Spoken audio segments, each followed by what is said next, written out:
मैं भी पढ़ के आया हूँ। पेज नंबर 329 निकालो।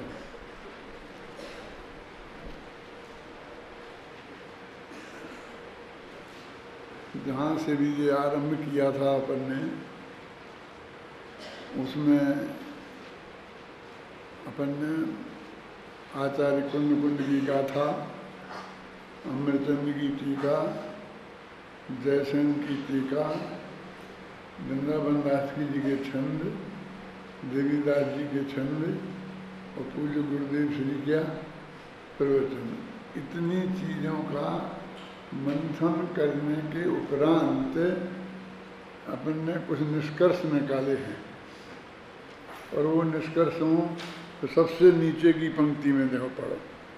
अलिंग ग्रहण पद के 20 अर्थों का संक्षिप्त विवरण इस प्रकार है। मिल गया?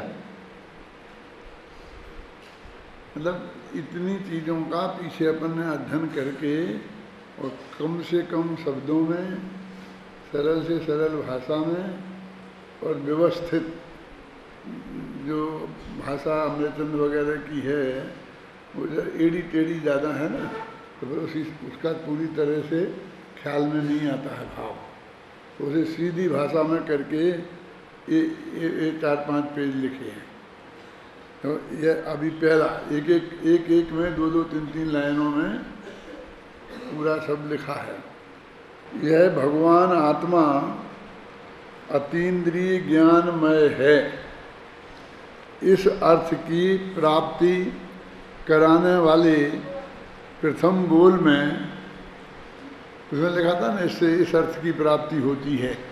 तो ये इस अर्थ की प्राप्ति कराने वाले प्रथम बोल में क्या भगवान आत्मा अतीन्द्रिय ज्ञान में है, लगा ना, इंद्रियों के माध्यम से नहीं जानता है, इसलिए ये निष्कर्ष निकला कि भगवान आत्मा अतीन्द्रिय ज्ञानमय है। यह भगवान आत्मा अतीन्द्रिय ज्ञानमय है, ये निष्कर्ष जिसका निकाला है, उस पहले बोल में लिंग शब्द का अर्थ इंद्रिय, ग्रहण शब्द का अर्थ जानना किया गया है। माने एक एक शब्द का अर्थ बताया और इस प्रकार यह स्पष्ट हुआ कि यह ज्ञायक आत्मा इंद्रियों के द्वारा नहीं जानता, इसलिए अलिंग ग्रहण है। देखो, लिंग शब्द का अर्थ इंद्रिय, ये जो अर्थ बदल जाएगा, जैसे अलिंग शब्द का है ना, तो आ तो हर जगह निषेधवाचक है, और लिंग शब्द का अर्थ बदलेगा और ग्रहण शब्द का अर्थ भी बदलेगा। और उनके हिसाब से किस अर्थ की प्राप्ति होती है, वो निष्कर्ष आचार्य अमृतचंद ने खुद निकाल के दे दिया है। इस प्रकार यह स्पष्ट हुआ कि ज्ञायक आत्मा इंद्रियों के द्वारा नहीं जानता, इसलिए अलिंग ग्रहण है, अतीन्द्रिय ज्ञानमय है। तो पहला अर्थ यह है कि ये इंद्रियों के माध्यम से नहीं जानता। दूसरा अर्थ ये था कि इंद्रियों के माध्यम से नहीं जाना जाता है ना। यह भगवान आत्मा इंद्रिय प्रत्यक्ष का विषय नहीं है, इस अर्थ की प्राप्ति कराने वाले द्वितीय बोल में, मैंने इस भाषा में इसे बांधा है शांति जी, है ना। यद्यपि लिंग का अर्थ इंद्रिय और ग्रहण का अर्थ जानना ही किया गया है, जो ऊपर किया गया था वो यहाँ भी वही किया गया है, तथापि यह कहा गया है कि जैसे इंद्रियों द्वारा नहीं जाना जा सकता, वह आत्मा अलिंग ग्रहण है। पर यहाँ उसको मामले को उलट दिया है। इस प्रकार दोनों अर्थों में लिंग शब्द का अर्थ इंद्रियां और ग्रहण शब्द का अर्थ जानना और आ का अर्थ नहीं किया गया है ना। इस प्रकार ना तो आत्मा इंद्रियों के द्वारा स्वपर को जानने का काम करता है और ना स्वपर द्वारा इंद्रियों के माध्यम से जानने में आता है। तात्पर्य यह है कि इंद्रियों से हमारा कोई भी संबंध नहीं है। इसके पहले की जो गाथाएं थीं उनमें भी यही कहते जा रहे थे कि शरीर से हमारा कोई संबंध नहीं है, इस अलंग ग्रहण के बोलों में भी वो इंद्रियों की बात जो कह रहे हैं, तो इंद्रियां 5 इंद्रियों के अलावा शरीर क्या है? शरीर है वो 5 इंद्रियों में ही तो विभक्त है। पहले हम अपने शरीर के कहते हैं हम शरीर की कैद में हैं कि हम शरीर के अंदर में बंद हो गए, तो असली उसका स्वरूप अर्थ ये है कि हमारा ज्ञान भी उसकी कैद में हो गया और आनंद भी उसकी कैद में है। हम यदि कुछ जानने का काम करते हैं तो बस इंद्रियों से, फिर आँख से देखते हैं, कान से सुनते हैं, नाक से सूंघते हैं, स्पर्श से छूकर देखते हैं, रसना से चक्कर देखते हैं और आनंद लेते हैं। तो भी खाने का, पीने का, देखने का, सिनेमा देखने का, सूंघने का, इत्र का, सुंदर सुंदर मीठे मीठे बोल गाने सुनने का। तो हमारा ज्ञान भी इंद्रियाधीन है और हमारा सुख भी इंद्रियाधीन है। अब यहाँ ये दोनों बोलों में अलिंग ग्रहण पद का वो अर्थ ये करते हैं कि ना हमारा ज्ञान इंद्रियाधीन है, ना हमारा सुख इंद्रियाधीन है। वो कहते हैं इंद्रियों के माध्यम से ना आत्मा जानने में आता है और ना आत्मा जानता है। और अब इसमें दो हो गए ना, इंद्रियों के माध्यम से जानने में नहीं आता और ना जानता है, फिर एक एक के दो और हो गए। क्योंकि इंद्रियों के माध्यम से ना स्वयं को जानता है, न स्वयं पर को जानता है, और इंद्रियों के माध्यम से न पर के द्वारा स्वयं जाना जाता है, न पर के द्वारा पर को जानता है। तो 4 हो गए ना। इससे इतना सिद्ध हो गया कि इंद्रियों से इसका कोई संबंध नहीं है। तो प्रकारांतर से यही अर्थ हुआ कि इसका शरीर से कोई संबंध नहीं है। माने हमारा ज्ञान और आनंद दोनों इंद्रियों के अधीन नहीं है। हमारी समझ में ये आना चाहिए। हमारी समझ में ये बात नहीं आएगी तो इंद्रियों की अधीनता हमसे नहीं छूटेगी। तो हमारे मन के द्वारा ग्रहण की हुई है ना। हम जब पहले यही मान लें कि हमारा तो भाई एक घूंट पानी भी हमें मिलता है तो आपकी कृपा से मिलता है, एक और यदि खाने को मिलता है तो आपकी कृपा से मिलता है। यदि हमारे चित्त में बहुत गहराई से ये बात जमी रहे तो हमारी गुलामी चित्त में से निकल ही नहीं सकती है। हम विद्रोह की बात सोच ही नहीं सकते हैं कि हमारा जीवन ही इनके आधार पर है, नहीं तो हमारा जीवन ही रहना संभव नहीं है ना। तो ऐसे हमारा इंद्रियों की हमारी गुलामी हो गई है। तो वे कहते हैं भैया तुम्हारी दोनों चीज़ें, ना तुम्हारे को जानने का काम इंद्रियों से होना है और ना तुम इंद्रियों के द्वारा जाने जाओगे। ना तुम इंद्रियों से जानोगे, ना तुम्हें कोई इंद्रियों से जानोगे, न तुम दूसरों को इंद्रियों से जानोगे, न दूसरे तुम्हें इंद्रियों से जानेंगे। तात्पर्य यह है कि इंद्रियों से हमारा कोई भी संबंध नहीं है, क्योंकि ना तो आत्मा उनसे जानता है और ना उनसे जाना जाता है। आखिर इंद्रियां देह का ही तो अंग है, आत्मा देह से भिन्न नहीं है। अभी हम पढ़ते जाएंगे आगे, पूरा पढ़ेंगे 36 पेज तक, लेकिन अभी इसी विषय को अपन प्रकारांतर से कई दफे बोल चुके हैं। ऐसा नहीं है कि अभी पहली दफे ही बोला है, लेकिन वो बार बार फिर आ जाता है ना। तो वो इसलिए आ जाता है कि एक दफे अपना कुंद की गाथा पढ़ेंगे तो उसमें आएगा, फिर एक अमृतचंद की टीका पढ़ेंगे तो फिर उसमें आएगा, फिर एक दफ़े अपन जयसेन की पढ़ेंगे तो उसमें आएगा, फिर एक दफ़े अपन देवीदास को पढ़ेंगे तो उसमें आएगा, फिर एक दफ़े वो पढ़ेंगे वृंदावन लाल को, और फिर गुरुदेव को पढ़ेंगे। तो इतनी दफ़े तो आना ही है। तो इन सब की स्टडी करके मैंने देखा इसमें गहराई से कि मैंने उस वक्त बहुत मेहनत की होगी और उसे बिल्कुल बांध दिया। यदि हम वो कुछ नहीं पढ़ें और इतने हिस्से को पढ़ लें तो हम उसका पूरे अर्थ को अच्छी तरह से समझ सकते हैं। पूज्य गुरुदेव श्री के प्रवचन में भी मैंने इस तरह की स्टडी करी कि वो आप भी सुनते होंगे कि कम से कम 3 दफ़े तो एक वाक्य को वे बोलते हैं। तो 3 दफ़े नहीं, कई दफ़े तो 30 दफ़े बोलते हैं। वो एक वाक्य को ले लेंगे और 1 घंटे तक उसको ही घिसते रहेंगे। तो अपन को कभी कभी अंदर से वो अटपटा लगने लगता है, लेकिन क्या है वो कि पहले तो वो उसमें पढ़ते हैं। तो अभी अपन तो स्पीकर पे सुनते हैं ना, इसमें तो अपन ने ये तो देखा नहीं कि वे पढ़ रहे हैं, तो वे उसी बात को पढ़ के फिर अपने मन से उसका अर्थ करते हैं। तो फिर कोई बात रिपीट होती है, फिर थोड़ा सा समझाते हैं और फिर उसी को कि देखो इसका निष्कर्ष ये निकला, फिर बताते हैं। तो वो 3 दफे तो वैसे ही आ जाता है। और वे भी गहरा स्वाध्याय करते हैं, तो जैसे इनको पढ़ते हैं, इसको पढ़ते हैं, उसको पढ़ते हैं, सोचते रहते हैं, तो वो बार बार वो बात आती है कि हमारी मजबूती से हमारे चित्त में जम जाए। गुरुदेव श्री को ये 47 शक्तियाँ, ये बोल ऐसे याद रह गए, इतने बीच में बोलते जाते हैं वो, इसका कारण भी उनकी यही आदत है कि वो एक दफ़े दोहराएंगे तो 6 दफ़े तो बोलेंगे ही, इतने में तो याद हो जाती है।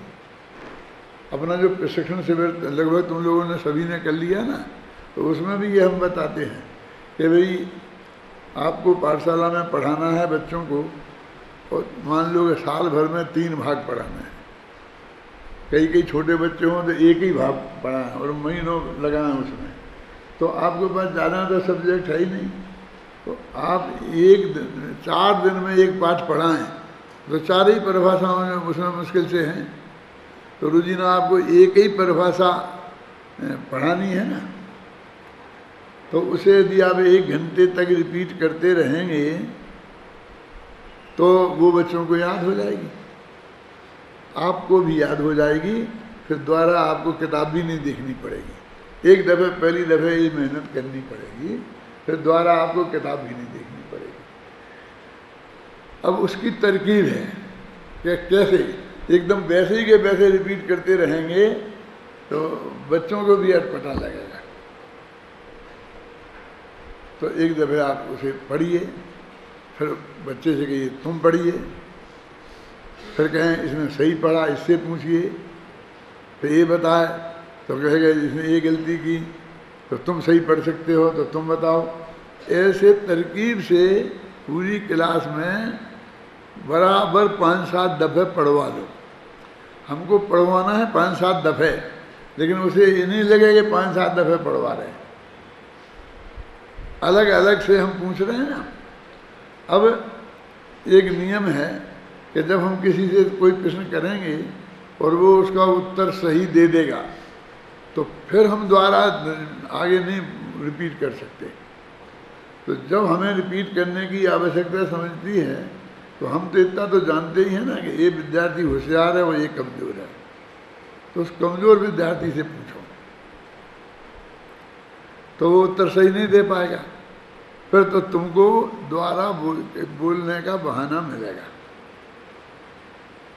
कि कुछ नहीं आया समझ में, अब ध्यान से सुनो, ये है, फिर आप बोलो।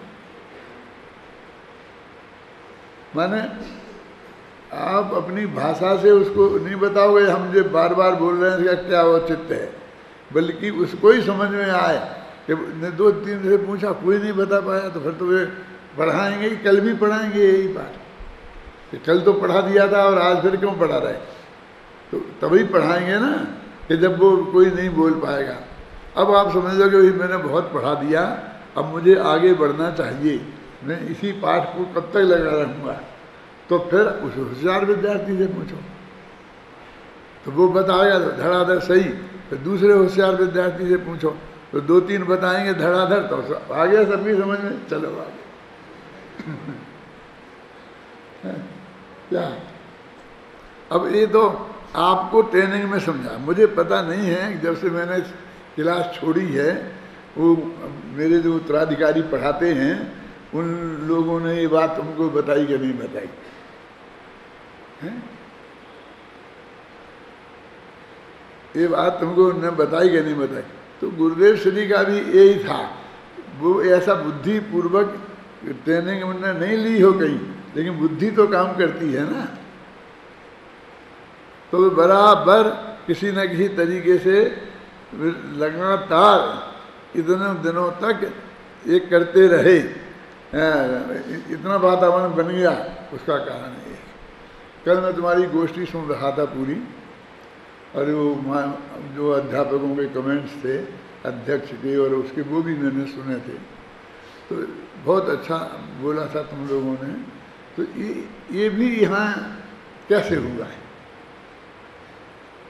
इस पर भी मैंने विचार किया। ये भी निरंतर हम किसी ना किसी बहाने उसको रिपीट करते रहते हैं। जो हमारे मेन मूल सिद्धांत हैं, एक द्रव्य दूसरे द्रव्य का करता नहीं है, कोई किसी को सुखी दुखी नहीं कर सकता है, कोई किसी को मार जला नहीं सकता है, और सब कुछ सुनिश्चित है, क्रमबद्ध है, उसमें हम कोई फेरफार नहीं कर सकते। वो किसी न किसी बहाने हर क्लास में हर अध्यापक, हर विद्यार्थी वो बात चलती ही रहती है।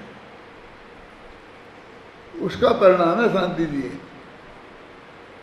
ऐसे रट डट के कोई तैयार नहीं हुआ, तुम भी रट डट के कोई तैयार हो भी नहीं सकता, लेकिन वो निरंतर वातावरण बना रहता है।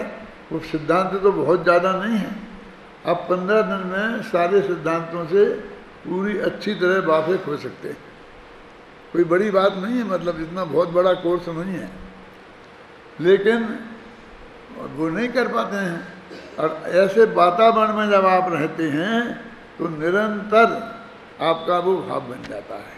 पहली दफ़े हम किसी चीज़ को सुनते हैं तो हमारे ज्ञान में तो ये बन जाती है, जानने में तो आ जाती है, लेकिन सिद्धांत में नहीं जाती है।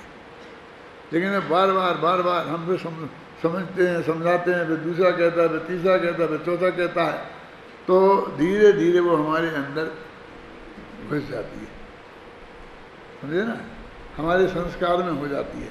देखो हमारे घरों में, जिनके घरों का वातावरण अच्छा होता है, खान पान अच्छे होते हैं, विचार अच्छे होते हैं, तत्व चर्चाएँ होती हैं, वे आधे विद्वान तो बिना ही उसके बन जाते हैं। और ये वातावरण कायम होना बहुत कठिन काम है।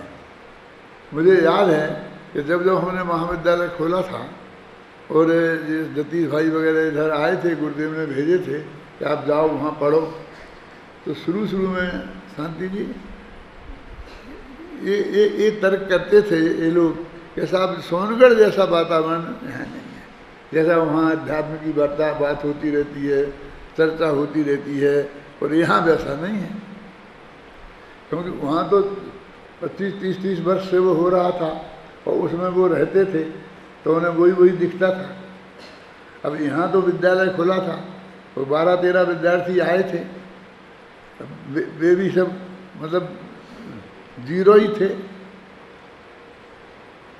अब अगर एक आध अध्यापक है जो क्लास में पढ़ाएगा तो वो 24 घंटे वातावरण कैसे हो सकता था।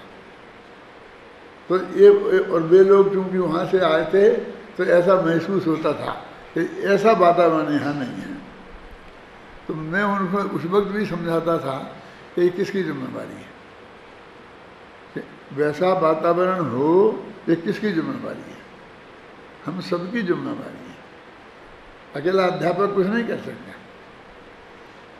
आप लोग भी वही चर्चा करेंगे, वो बात करेंगे, घूमते वक्त करेंगे, चलते वक्त खाते वक्त करेंगे, पीते वक्त करेंगे, तो ये वातावरण बनेगा। और नहीं बनेगा तो कैसे बनेगा। इसलिए एक किसी दूसरे की शिकायत नहीं है, ये दूसरे बाहर के लोग आके कहें कि आपके यहाँ वैसा वातावरण नहीं है, तो हम उनकी बात पर गंभीरता से विचार करें। लेकिन तुम ही कह रहे हो, ये तो हमारी जिम्मेवारी है कि हम इस वातावरण को बनाएं। मेरे कहने का मतलब है, भाग्य से आपको ऐसा वातावरण मिल गया है। 5-7 दिन से अपन लगातार, जब से अपना शिविर खत्म हुआ तो अलंग गिरन चल रहा ना, तो आप घबराना नहीं, कैसे ज़्यादा वो नहीं हुआ है। इससे आपको ये बहुत पक्का हो जाएगा। इसमें वो सब निष्कर्ष निकलेंगे, वे बताएंगे कि देखो पहले 2 बोल इंद्रियों के हैं, फिर 1 अनुमान का है, फिर 3 उपयोग के हैं, तो ऐसे करके आपको एकदम 20 बोल आपके ख्याल में आ जाएंगे धीरे धीरे। देखो अपने अब तीसरे को पढ़ते हैं। भगवान आत्मा इंद्रिय प्रत्यक्ष पूर्वक अनुमान का विषय नहीं है। इस अर्थ की प्राप्ति कराने वाले तीसरे बोल में देखो, ये अमृतचंद की भी एक स्टाइल तय है। क्या है वो स्टाइल? ये इंद्रियों के माध्यम से जानता नहीं है, इसलिए ये अतीन्द्रिय ज्ञानमय है, ऐसे अर्थ की प्राप्ति होती है हर एक में। क्या नहीं करता है तो फिर कैसे अर्थ की प्राप्ति होती है, ऐसा कहा है 20वें बोल में, ऐसा मिलेगा। यहाँ वो पलटा है, कहते हो क्या पलटा? आत्मा, भगवान आत्मा इंद्रिय प्रत्यक्ष अनुमान का विषय नहीं है, इस अर्थ की प्राप्ति कराने वाले तीसरे बोल में। वो जो वहाँ अंत में दिया है वो यहाँ पहले में दिया है, समझ में आया ना? ये एक विधि है, एक प्रक्रिया है। यदि आपके ख्याल में आ जाएगी तो फटाफट आप पूरे वाक्य आपको याद हो जाएंगे। याद क्या होना है? क्यों? बस उसको ही पलटना है ना, कि क्या निष्कर्ष निकलता है वो पहले प्रस्तुत कर दिया। आप जानते हैं हिंदी गद्य में आपने पढ़ा होगा कभी, आपने कितना पढ़ते हैं मुझे मालूम नहीं है। तो 2 तरह की शैली होती है, एक समास शैली और एक व्यास शैली। नाम सुने? समास शैली और व्यास शैली। तो क्या है समास शैली, क्या है व्यास शैली? क्या कोई बात हमें समझानी है तो हम पहले हमें समझाना है कि प्रत्येक द्रव्य का परिणमन सुनिश्चित है, और हमारा ये समझाना है बस हमारा। तो हम शुरू में ही लिख देंगे प्रत्येक द्रव्य का परिणमन सुनिश्चित है, फिर हम अनेक तर्क देंगे, युक्ति देंगे, प्रमाण देंगे, और अंत में फिर कहेंगे इस प्रकार यह निश्चित हुआ कि प्रत्येक द्रव्य का परिणमन सुनिश्चित है। एक तो ये, और एक ये पहले से ही शुरू करेंगे, ये नहीं कहेंगे हम क्या सिद्ध कर रहे हैं।